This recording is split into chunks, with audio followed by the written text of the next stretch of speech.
திருவள்ளூர் மாவட்டம் ஒரக்காடு அருகே தொழிற்சாலை வைத்திருக்கும் பொன்வண்டு நிறுவனம் பக்கத்தில் இருந்த அரசு புறம்போக்கு நிலங்களை வளைத்து போட்டு கட்டடங்கள் கட்டி வைத்திருந்ததாக கூறப்படுகிறது.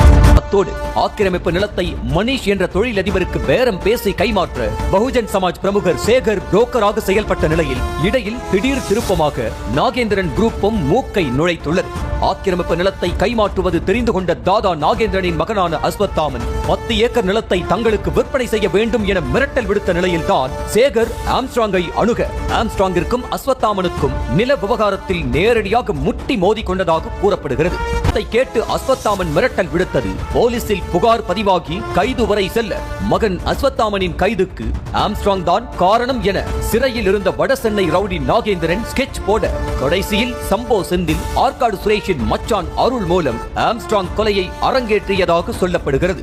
ஆம்ஸ்ட்ராங் கொலைக்கு பின்னணியில் ஒரக்காடு நில விவகாரமும் முக்கிய